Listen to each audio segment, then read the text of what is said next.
33 मुलजमान के नामजद हो चुके हैं और इन्वेस्टिगेशन ऑफिसर जो है वो भी शौकत साहब वो भी चेंज हो चुके हैं कोर्ट के मुताबिक। जाते उस वहाँ पे भी बता दीजिएगा कि ज़हीर साहब कहाँ गए हैं। तो जिसने निकाह किया था वो भी बच्ची को कल का छोड़ के तो फरार है, लेकिन पुलिस ने ट्रेस जो है वो कर लिया है। इंशाल्लाह करीब वो पकड़ा भी जाएगा।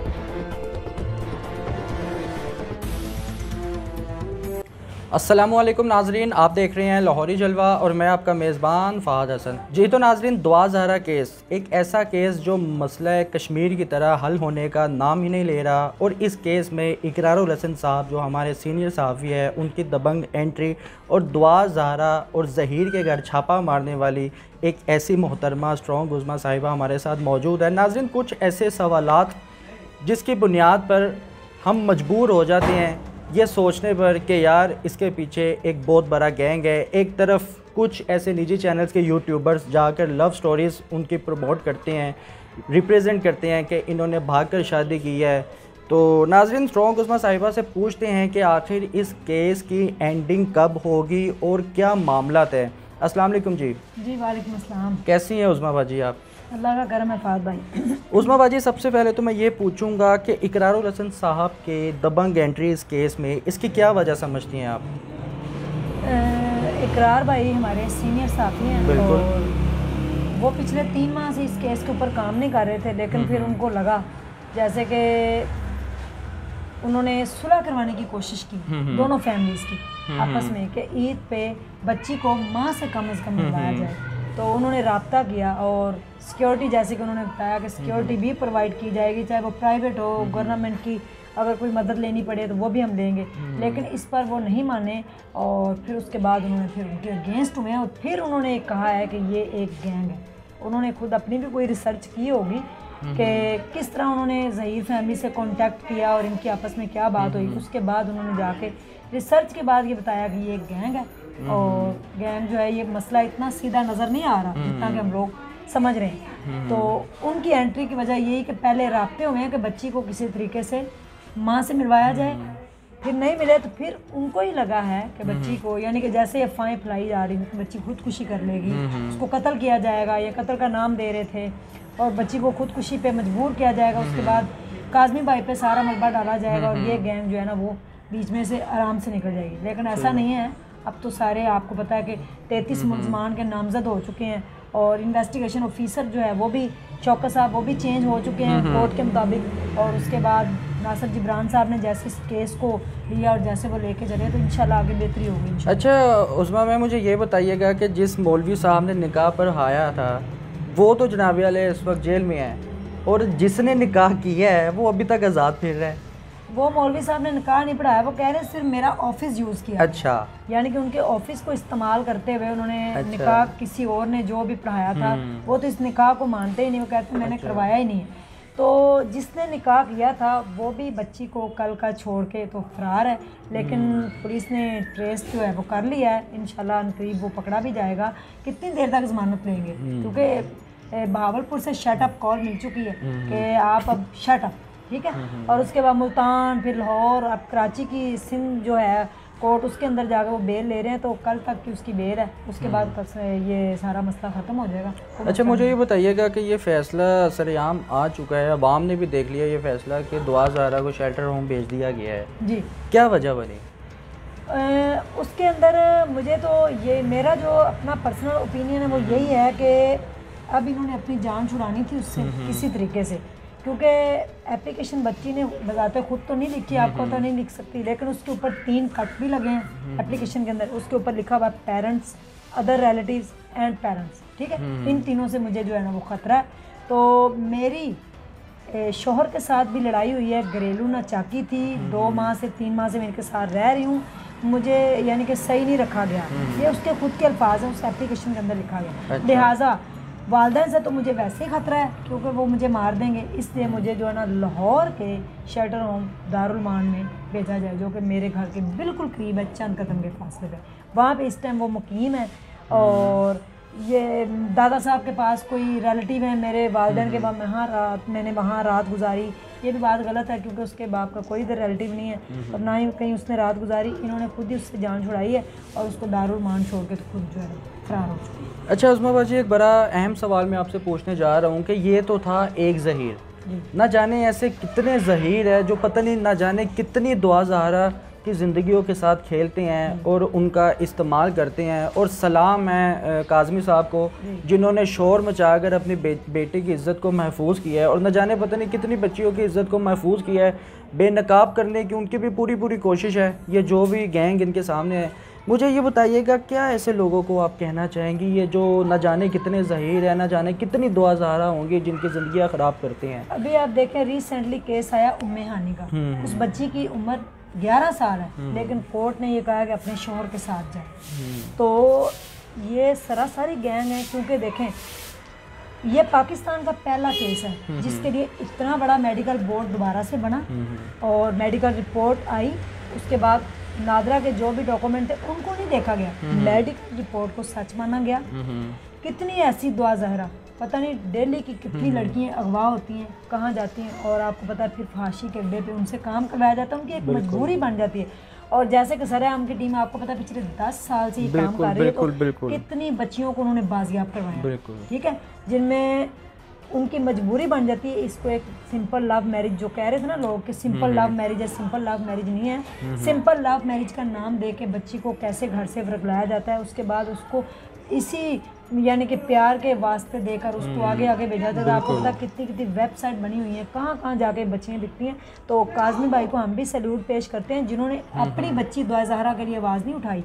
पूरे पाकिस्तान की बच्चियों के लिए वो बंदा पिछले 3 माह से स्टैंड लेके खड़ा है और उसका सब्र देखें। आज तक उसके मुंह से कोई ऐसे अल्फाज नहीं निकले क्योंकि उनके ऊपर इतनी तनकीद हुई है, इतने इल्ज़ामात, गालियाँ निकाली गई, बहुत कुछ उनको कहा गया, लेकिन वो अभी तक खामोश हैं, सब्र के साथ खड़े हैं। वो कहते हैं दुआ ज़हरा नहीं, मुझे दुआ ज़हरा खुदा ना खास्ता मुर्दा हालत में भी मिले तो मैं इनसे रिकवर करवाऊंगा, क्योंकि उनका पहले दिन से ये कहना है कि दुआ ज़हरा जो है वो अगवा हुई है। और अब आपके सामने ये सारा कुछ हो चुका है क्योंकि देखें 33 लोग शामिल है इसमें अगवा करने में। बच्ची खुद से कराची से लाहौर नहीं आई थी और हम उनके साथ हैं और वाकई उन्होंने गैंग को बेनकाब किया है। और अब पता चल गया है कि ये बिल्कुल वाकई इनके पीछे एक गैंग थी क्योंकि आम से जो लोग होते हैं, जैसे देखें हम आम लोअर प्राइमरी क्लास लोग हैं, अल्लाह ना करे इस तरह केस होता है ना तो लोग फौरी तौर पे अपने आप को पेश कर दें। पिछले 3 माह से पूरा पाकिस्तान भागना, जब अगर आपके पास इतने पैसे भी ना हो तो कहाँ से पैसा आ रहा है। सही हो गया। अच्छा स्ट्रॉन्ग उज़्मा,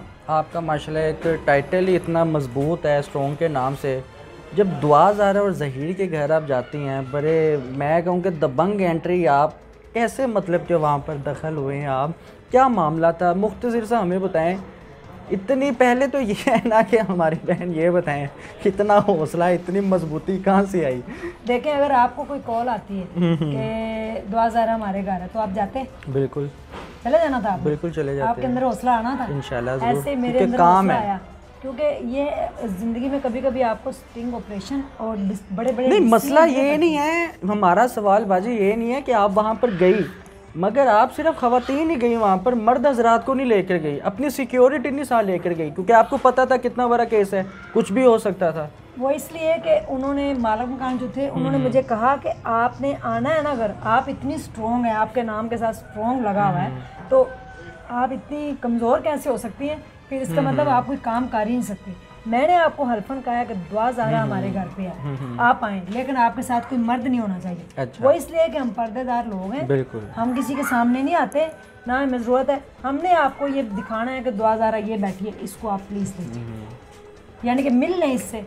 तो जब आप वहाँ पर गए तो दुआ ज़हरा को किस हाल में आपने देखा? तो मैं वहाँ पे चले गई, मैं और मेरी एक कोलीग थी मेरे साथ, हम दोनों ही गए, हमारे साथ कोई मर्द नहीं गया, हमने रात भी क्लियर बिल्कुल कर दिया। तो दुआ ज़हरा कमरे के अंदर थी, दरवाज़ा उसका बंद था, उसकी शबीर की बेगम ने कहा दरवाज़ा खोलें और उसने दरवाज़ा खोला तो उसके अंदर दुआ ज़हरा बैठी हुई थी और उसको कोई सरोकार नहीं। अच्छा उस्मा मैम मुझे ये बताइएगा कि दुआ ज़हरा तो शेल्टर होम भिजवा दी गई और ज़हीर साहब फ़रार हो गए हैं। अब मुझे बताइएगा कि एंड केस का क्या है, मुझे ये बताएं कि घर वाले, ज़हीर के घर वाले वो कहाँ है बशीर साहब, शबीर साहब, वो जो भी उसके भाई साहब है, जो भाभी हैं, मतलब कि घर वालों को कोई पनिशमेंट मिलेगी, ज़हीर को क्या सज़ा होनी चाहिए? देखें ना, 33 मुलजमान के नाम शामिल है और FIR उनके ऊपर हो चुकी है। और देखें अब कब पकड़े जाते हैं, उनके लिए क्या सज़ा हो।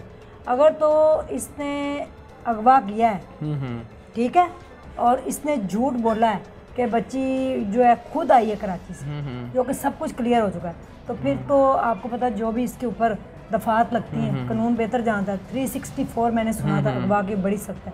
फिर इसको सख्त से सख्त सज़ा होनी चाहिए ताकि आइंदा जो है वो कोई और ज़हीर ना बने और कोई और दुआ ज़हरा ना बने, ठीक है। सही हो किसी की बच्ची को घर से वर्ग लाना और उसको अगवा करना, फिर उसको 3 माह ज़िल्लो परेशान करना, फिर उसको नशे की हालत में कभी कहाँ लेके जाना, ये कहाँ की इंसानियत है? सबसे पहले तो देखें कहाँ की इंसानियत, और उसके बाद देखें किसी की बेटी।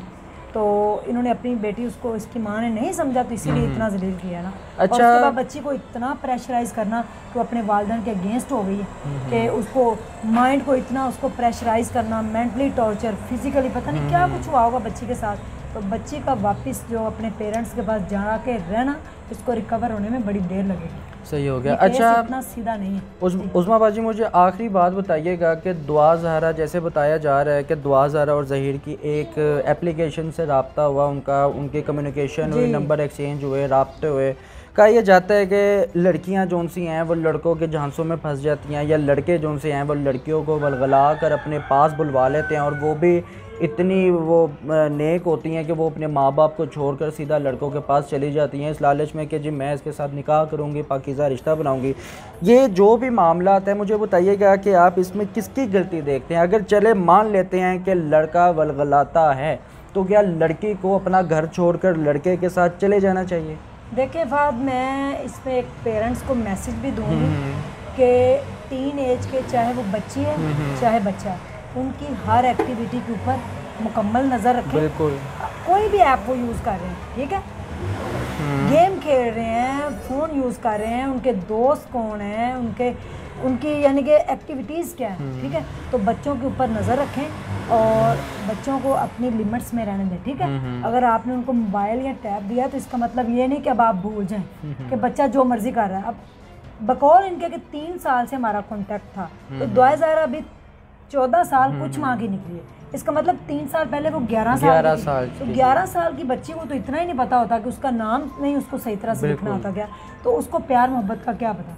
तो इसीलिए मेरा पेरेंट्स को भी ये मैसेज है कि प्लीज़ अपने बच्चों को डिफरेंट तरीके की जो भी ऐप्स निकली उनसे बचा के रखें, ज़रूर उनके साथ आप बैठें, उनको दें, यानी कि टेक्नोलॉजी उनको आनी चाहिए, टेक्नोलॉजी इनसे उनका रिलेशन होना चाहिए।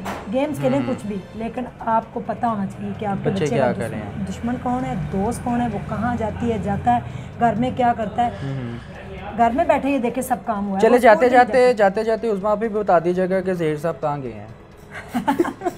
ज़हीर साहब मेरे हमसाये तो नहीं, मुझे नहीं पता कहाँ गए हैं, लेकिन सुना यही है कि वो फरार हैं। और रात को जो हमारे वज़ीर आज़म साहब, उनके एडवाइज़र जो है सलमान सूफ़ी, उन्होंने एक ट्वीट भी किया है कि उसको ट्रेस कर लिया गया, बहुत जल्द वो गिरफ्तार हो जाएगा इंशाल्लाह। चलिए, हमारी तो दुआ ये है कि नाज़रीन जो भी मामला हो जल्द से जल्द हल हो। हम तो ये समझ रहे थे कि ये मसला कश्मीर की तरह कभी हल ही नहीं होगा, कि इसमें अगर अल्लाह का शुक्र है और एप्रिसिएशन सबसे पहले तो मिलती है काज़मी साहब को, और दूसरी एप्रिसिएशन मिलती है नाज़रीन जो लोग माशाल्लाह यूट्यूबर्स हैं, चाहे सहाफ़ियाँ, मगर उन्होंने बहुत साथ दिया है, आवाज़ बने हैं काज़मी साहब का। और सबसे अहम एप्रिसिएशन मिलती है इकरारुल हसन साहब को, जो हमारे मोस्ट सीनियर है। ज़ाहिर सीनियर की आवाज़ सीनियर की होती है। नाज़रीन, जैसा कि आपने स्ट्रॉन्ग उस्मा साहिबा की दबंग स्पीच सुनी है, तो लिहाजा इनके स्पीच से आप कितना मुतमईन हैं, कितना एग्री हैं, कमेंट सेक्शन पर लाजमी बताइएगा। इसी के साथ अपने मेज़बान को इजाज़त दीजिए। देखते रहिए लाहौरी जलवा फ़ाद हसन के साथ। अल्लाह हाफिज़।